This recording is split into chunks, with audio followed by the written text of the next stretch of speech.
Lagrangian formulation of mechanics versus Newtonian formulation of mechanics, दोनों में से कौन सा ज्यादा बेटर है, कौन सा ज्यादा फंडामेंटल है। आज के लेक्चर में हम देखेंगे कि किस तरह से आप लैग्रेंज इक्वेशन ऑफ मोशन से Newton equation of motion drive कर सकते हो, यानी कि आप प्रूव कर सकते हो कि न्यूटन इक्वेशन ऑफ मोशन जो है वो लैग्रेंज इक्वेशन के अंदर ही इनकॉर्पोरेटेड हैं। Welcome all to my YouTube channel.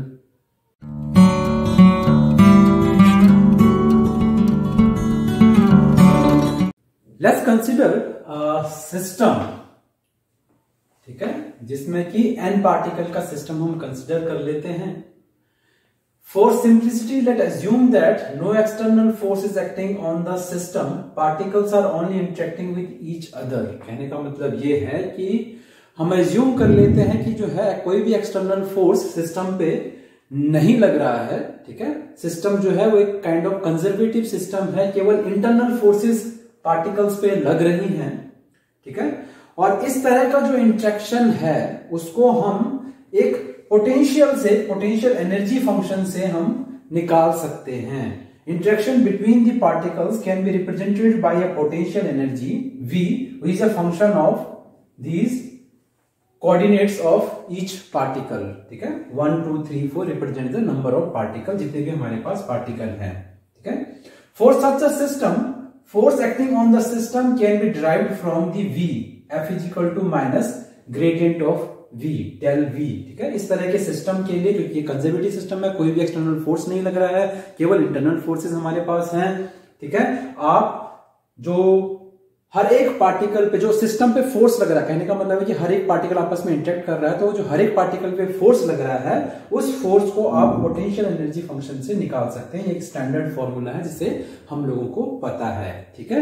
Now in Newtonian formulation हम लोग क्या करते हैं, हमें पता है कि जो फोर्स है वो मास टाइम्स एक्सीलरेशन के बराबर है dv/dt, ठीक है, dv/dt। और हम ये भी कह सकते हैं कि it is force is equal to sum momentum, rate of change of momentum के बराबर है, ठीक है। तो इस इक्वेशन को हम यहां पुट करते थे and then we can have a differential equation of motion, जिसको हम under appropriate boundary condition, initial condition के बेस पर हम सॉल्व कर सकते हैं and we get the equation of motion. ये हमारा न्यूटोनियन फॉर्मुलेशन में था। अब अगर हमें लैग्रेंजियन फॉर्मुलेशन से इसे करना है, ठीक है, so for Lagrangian formulation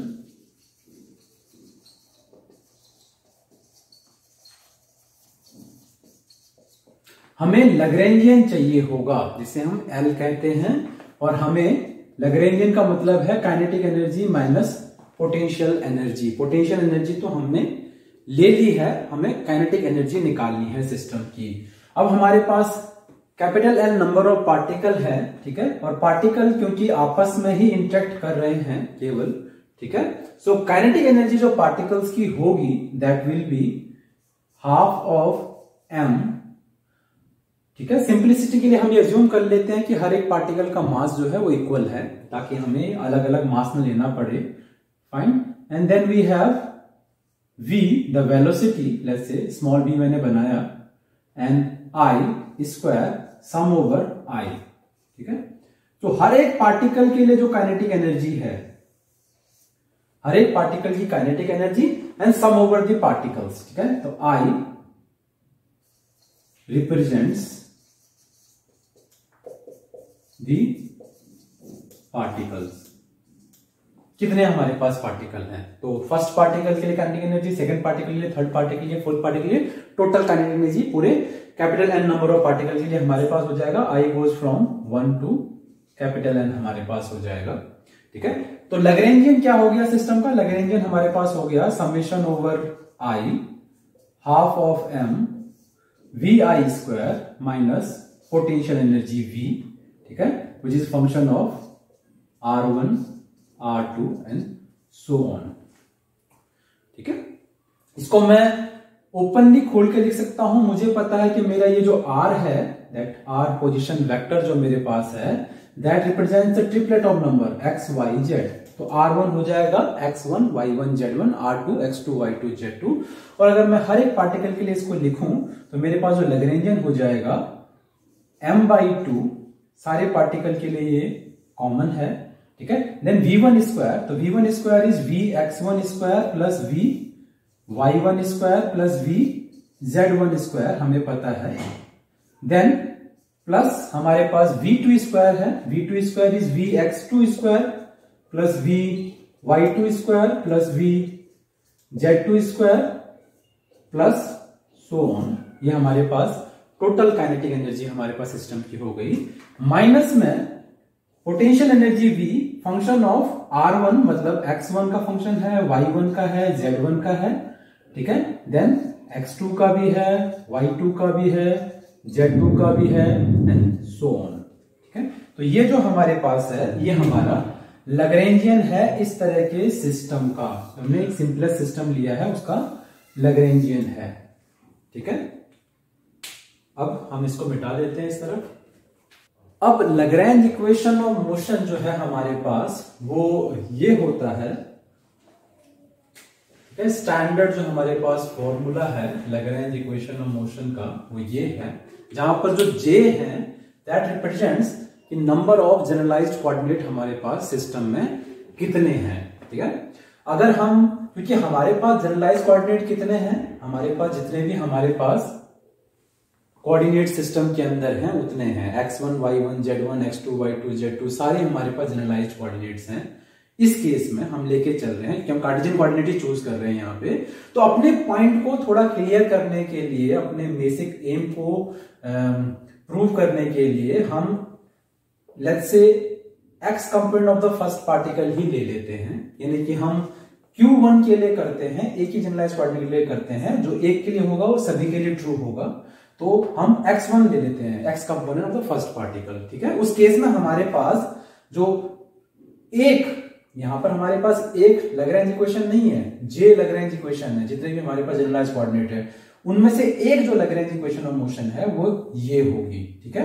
d/dt of del L by del x1 dot minus del L by del x1 equal to 0, ठीक है।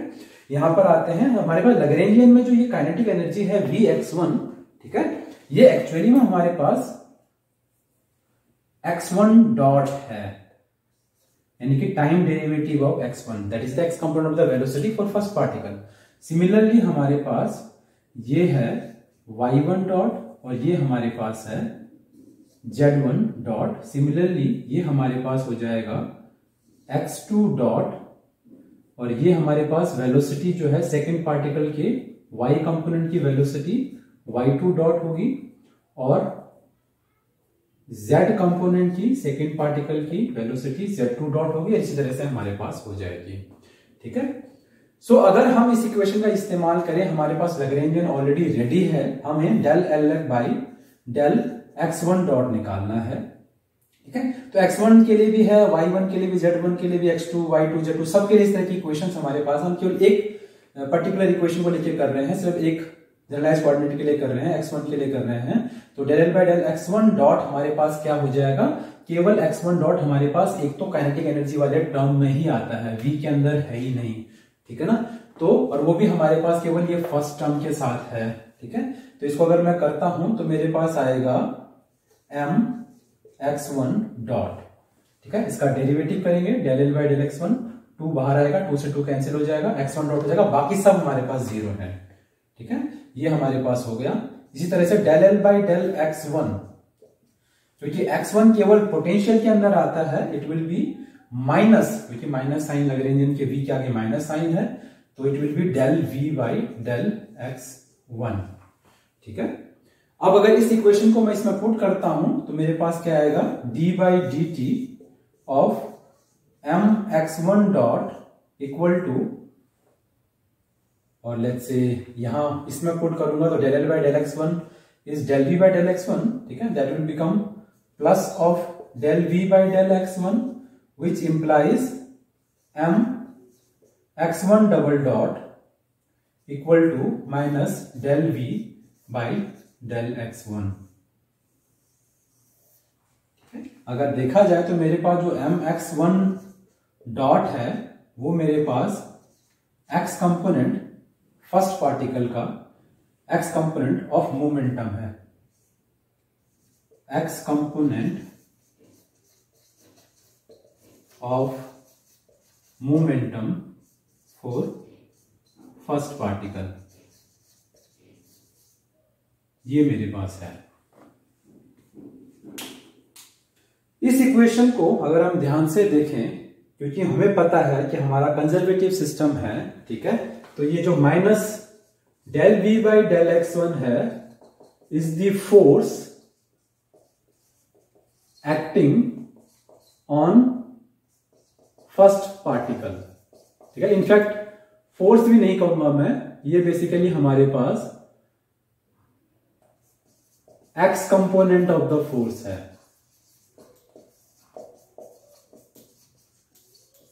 लेकिन बेसिक आइडिया ये है कि it is nothing but a Newtonian equation, ठीक है। ये वही तो कह रहा है, ये हमसे सिंपल कह रहा है कि Fx1 is equal to mass of the particle times d square x1 by dt square, ठीक है। ये कुछ नहीं है बल्कि हमारे पास न्यूटन्स सेकेंड लॉ है, न्यूटन्स इक्वेशन ऑफ डायनामिक्स, ठीक है। तो हमने बेसिकली क्या कर दिया, हमने लैग्रेंज इक्वेशन की हेल्प से न्यूटन्स इक्वेशन प्रूव कर दिया। इन अ वे हम ये कह रहे हैं कि हमारा जो न्यूटन्स लॉ है, जो फंडामेंटल लॉ ऑफ न्यूटन है, जो सेकेंड लॉ ऑफ न्यूटन है, जो लॉ ऑफ डायनामिक्स है न्यूटोनियन मैकेनिक्स में, वो लैग्रेंज इक्वेशन के अंदर ही इनकॉर्पोरेटेड है। लैग्रेंज इक्वेशन की हेल्प से आप न्यूटन इक्वेशन को प्रूव कर सकते हैं। इस सेंस में हमारे पास लैग्रेंज इक्वेशन ऑफ मोशन जो है वो ज्यादा फंडामेंटल है as compare to Newton's equation of motion.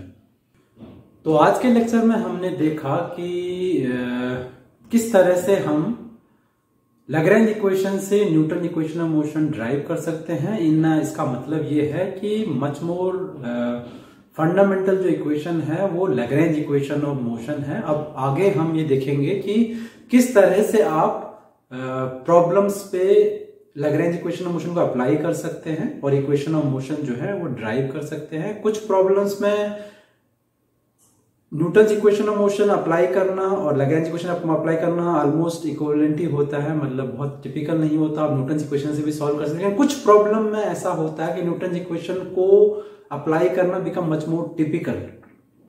So Lagrange equation, because वो लैग्रेंजियन पे डिपेंड करता है, Lagrangian is a scalar function instead of the Newton's equation, जिसमें कि हमारे पास फोर्स है, जो ये हमारे पास वेक्टर है, तो स्केलर के साथ डील करना ज्यादा आसान होता है। तो लैग्रेंज इक्वेशन ऑफ मोशन से लैग्रेंज इक्वेशन से इक्वेशन ऑफ मोशन ड्राइव करना ज्यादा इजी होता है। सो आज का लेक्चर हम यहीं पर ही फिनिश करते हैं।